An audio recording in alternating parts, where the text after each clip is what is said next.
Salut la communauté de coups critiques, on se retrouve aujourd'hui pour un tout nouveau trésor caché. Je viens vous parler d'un petit jeu de rôle, encore une fois méconnu, indépendant, que j'apprécie énormément. Énormément, ça fait un petit bout de temps que je l'ai, ça fait quelques mois que j'avais pas tant pris le temps de tout le lire par manque de temps, tout simplement. Et j'ai pris vraiment le temps, je me suis assis, je suis passé au travers des deux petits volumes qui sont minuscules. Et je suis très content de pouvoir vous en parler parce que la thématique venait vraiment me chercher. Je ne savais pas du tout comment ça allait tourner côté système, mais finalement, c'est assez simple, c'est assez rapide à prendre en main, c'est pas très compliqué. Et je parle ici de The Company de Logan Dean, de Monsieur Logan Dean. Logan Dean est dans le fond, c'est un écrivain, c'est un producteur, c'est un designer qui est basé à Chicago. Il a fait plusieurs petits jeux de rôle, on va dire rapides, des petits pamphlets et tout. Et de compagnie, c'est comme son premier très gros projet. Il vient tout juste en fait de terminer une campagne de financement pour une expansion, dans le fond, un nouveau livre, dans le fond, pour The Company, justement. Et je suis très content de vous en parler parce que j'aime beaucoup comment le livre est fait, les thématiques derrière le livre et aussi on va dire la pensée critique de l'auteur sur son approche, comment est-ce qu'il voit ça, puis comment est-ce qu'il était bon pour transposer, si on veut, sa thématique dans son écriture. Je m'explique. Dans The Company, c'est un jeu de rôle d'horreur, encore une fois, une de mes grosses thématiques qui reviennent très souvent. C'est un jeu de rôle d'horreur, de survie, d'entreprise, et en lien avec, on va dire, l'ingérence capitaliste et la cupidité dans un contexte de catastrophe industrielle. Okay? Les joueurs, en fait, vont endosser le rôle de spécialistes de division en provenance d'une compagnie qui s'appelle le nom, c'est la WB Yuan Baxter, c'est ça, Yuan Baxter. Et dans le fond, eux, ils font partie de la division ARC, c'est-à-dire Asset Recovery and Containment. C'est un petit collant qui venait avec les livres. Et ils font partie de cette division-là. Et ils vont en fait être déployés sur les différents dérapages publics de la compagnie afin de justement prendre conscience des éléments, de contenir un peu le problème et de minimiser l'impact dans la société. Et on voit tout de suite un peu l'inspiration, si on veut, de l'auteur derrière ce genre d'ouvrage-là, où est-ce que c'est... tu sais, quand vous avez écouté... Mettons qu'on prend exemple le deuxième film d'Aliens, Aliens de James Cameron. À l'intérieur, il y a un personnage qui est comme un représentant, si on veut, de l'entreprise pour laquelle ils s'en vont voir en fait les installations de colonies sur une autre planète. Et il y a un personnage qui est comme cette espèce d'employé-là de la compagnie, une espèce de représentant de la compagnie qui est comme genre « Oh, ben là, faudrait pas que genre tel élément sorte et que faudrait pas que ça se sache ou que ça sorte publiquement, faudrait pas que les journalistes tombent sur ce genre d'informations-là. » Et c'est exactement ce genre de rôle-là que vous jouez dans The Company. C'est ça que je trouve malade, c'est que vous incarnez des bad guys, vous êtes comme du mauvais côté, si on veut, en quelque sorte. Vous êtes du mauvais côté sans pour autant être des méchants dominateurs du monde. Vous n'êtes pas comme vous voulez pas comme détruire la civilisation humaine ou tout ça. Non, vous êtes des henchmen, vous êtes dans le fond des hommes de main d'une compagnie qui travaille sur plein de choses paranormales, surnaturelles, technologiques, tous des trucs qui peuvent excessivement mal virer. Et votre job à vous, c'est d'arriver sur les lieux puis d'essayer de OK, on va arrêter de. OK, on va contenir le tout, on va se calmer. OK, il y a des témoins gênants. Fait que vous êtes de ce côté-là, vous êtes du côté des gens qui sont pas fins. Vous êtes un peu comme certains personnages qui apparaissent dans la série X-Files où est-ce qu'ils doivent... vous n'êtes pas dans le fond les X-Files, vous êtes ceux qui vont être contre les agents dans le fond du FBI pour être sûr qu'ils se mettent pas le nez partout parce que vous n'êtes pas pour le gouvernement, vous êtes pour une compagnie. Vous êtes pour la compagnie, la Yuan Baxter. Et la compagnie était vraiment à la fine pointe des technologies, donc les possibilités, si on veut, de dérapage sont aussi variées que possible. Et c'est quelque chose que j'aime beaucoup parce que, oui, Logan Dean en place beaucoup, il met une base, mais il ne va pas trop l'élaborer. Fait que ça va vraiment vous permettre de créer vos propres moments, votre propre lore, votre propre histoire en lien avec la Ewan Baxter et ainsi développer, si on veut, les différentes problématiques qui peuvent survenir au sein de l'entreprise et qu'est-ce que les joueurs doivent faire pour contenir le tout.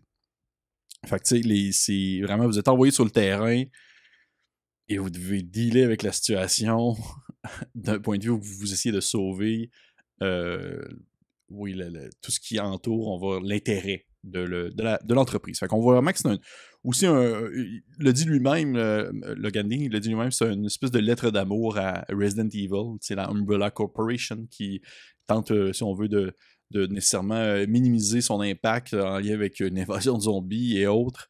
Aussi Alien aussi en fait mention, justement, comme je mentionnais tout à l'heure. Fait que juste pour ça, juste pour la thématique, je trouve que c'est vraiment cool. C'est vraiment rare qu'on a ce rôle-là, qu'on va endosser ce rôle-là. Souvent, on est plus, pas nécessairement du bon côté, mais on est plus d'un côté d'autorité. Et là, c'est pas le cas. Et ça se reflète aussi dans le système. Je t'explique. C'est un système très simple de D10. C'est des D10 que vous allez lancer. Il y a des niveaux de réussite qui vont être, dans le fond, plus vous avez haut sur votre dé, plus c'est une réussite.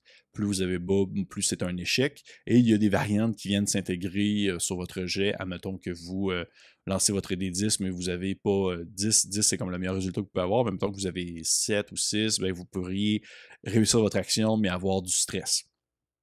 Parce que oui, il y a trop de stress, apporte une espèce d'épuisement, apporte, si on veut, une espèce de fatigue professionnelle en quelque sorte, et les joueurs peuvent tomber comme en burn-out si justement la situation dans laquelle ils sont impliqués dérape trop. Fait que oui, un peu comme Call of Duty avec la santé mentale, là, il y a un aspect de ça qui est comme important dans le jeu.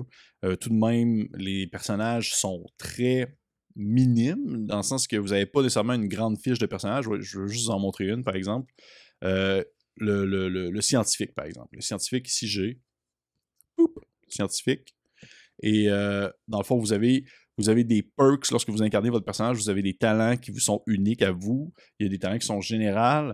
Vous avez, dans le fond, vos points de vie qui sont très minimes. Vous pouvez rapidement vous faire tuer à ce jeu-là. Ça prend pas grand-chose.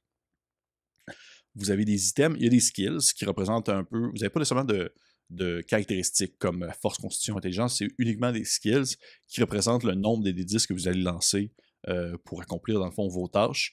Il y a des skills, des compétences, je vais essayer de franciser le tout, là. Il y a des compétences qui sont très générales, mais aussi des compétences qui sont spécifiquement associées au type d'emploi que vous faites, que ce soit par exemple l'ingénierie, la médecine, la science, la technologie ou même le combat. Et vous avez une job à faire, vous, en tant que membre on va dire, de la division ARC. Vous avez une job à faire et elle est différente selon le type de background que vous avez, que vous soyez scientifique, soldat, on va dire technicien, médecin. Vous avez dans le fond une job à faire et cette job-là va un peu définir si l'entreprise est contente ou non face à vos actions que vous allez poser lors de votre détachement sur le terrain. Comme par exemple, si on regarde le scientifique, sa job, c'est de sécuriser et, dans le fond, protéger, dans le fond, les différents spécimens de recherche en lien avec la compagnie et utiliser, dans le fond, les recherches pour atteindre les objectifs de la compagnie. Fait que si vous jouez dans ce sens-là, si vous mettez de l'avant, dans le fond, la job pour laquelle vous êtes engagé, ben, vous allez, dans le fond, tomber dans les bonnes grâces de la compagnie et gagner ce qu'ils appelle, dans le fond, du drive, ce qui vous permet de... C'est un peu votre point d'expérience, ça vous permet de pouvoir augmenter soit des compétences ou tout ça. Et c'est un système qui est relativement très simple. Je pensais pas que ça allait nécessairement être plus compliqué que ça, mais je pensais que ça allait être un peu plus excentrique. C'est pas du tout excentrique, c'est très simple. Ça se prend très bien. J'aime bien le fait qu'il y a un concept de push ta luck. Dans le fond, tu peux pousser ta chance et relancer un dé ou même décider d'avoir plus de D10 à lancer, mais en contrepartie, perdre par exemple de l'expérience parce que le risque est trop grand. Et bref, je trouve vraiment que côté système de jeu, c'est assez simple, c'est assez efficace. Il y a vraiment de tout. Je vais y revenir tout à l'heure, mais je trouve qu'il manque peut-être un peu de, pas nécessairement de classe, mais de possibilités. J'aurais aimé ça peut-être un peu plus de possibilités en termes de choix de personnages, en termes de personnalisation mécanique des personnages, mais c'est des détails. Côté DM, le DM va gérer, il va définir en fait un niveau de réussite selon les jets d'action que les joueurs doivent faire. Il y a un système de countdown un peu à la manière de. Je pense que la première fois que j'avais vu ça, c'était dans Apocalypse World dans le temps.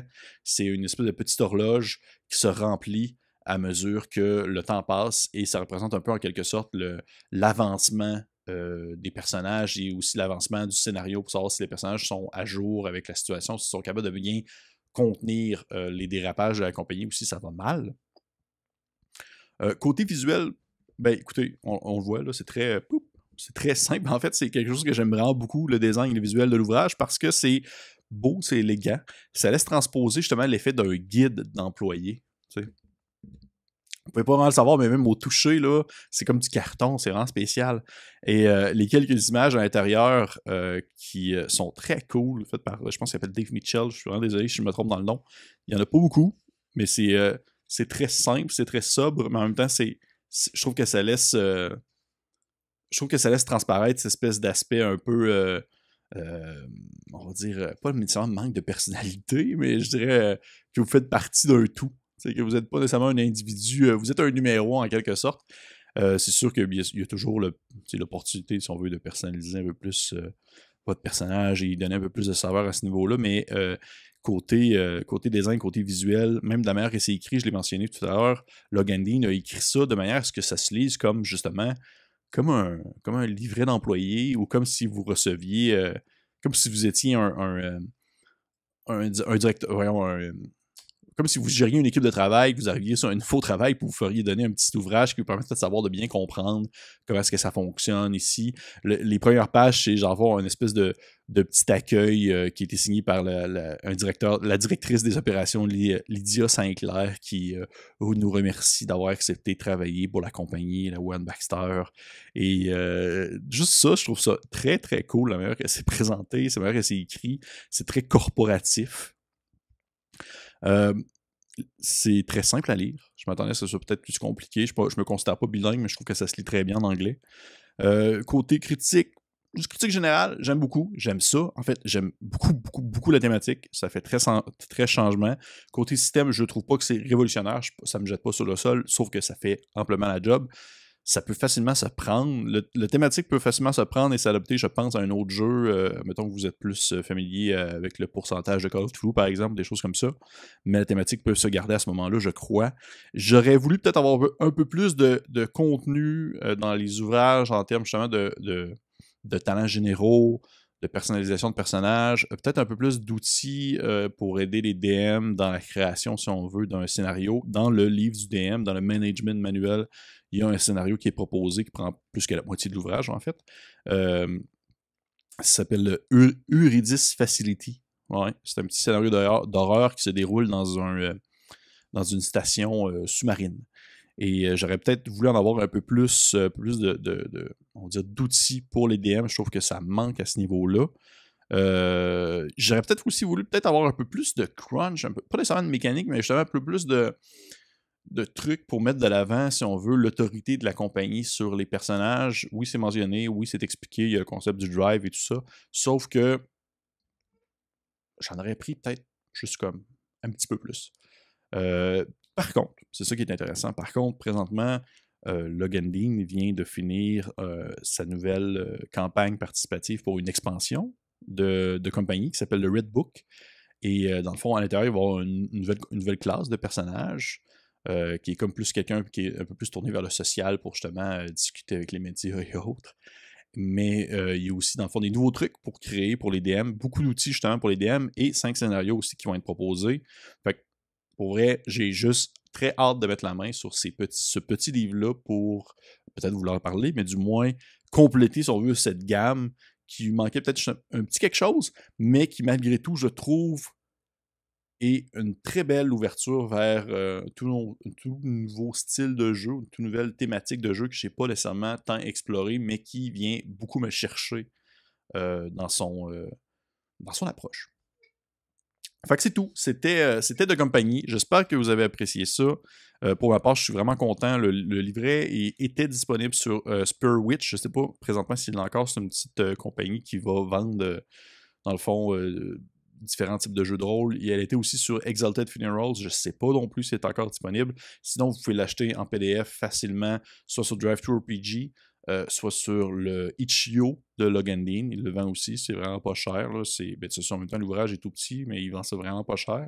Et je vous encourage fortement à liker notre page Facebook, mais surtout de vous abonner à la page YouTube. On se rend compte que la page Facebook, on a beaucoup de jus, on a beaucoup de mouvements, il se passe des affaires. La page YouTube, on aimerait ça qu'il y ait peut-être un peu plus de gens qui viennent s'inscrire dessus parce que plus on a des abonnements, plus on peut atteindre un certain palier qui va nous permettre de débloquer des nouvelles manières de venir chercher du reach, d'atteindre des nouvelles personnes et d'offrir encore plus de contenu à vous, notre belle communauté que nous aimons beaucoup. Sur ce, je vous dis merci encore d'avoir pris le temps de l'écouter. C'est sûr que je fais un one-shot de ce jeu-là pour la chaîne parce que je tripe bien trop sur juste le concept. Et d'ici là, on se dit à la prochaine fois.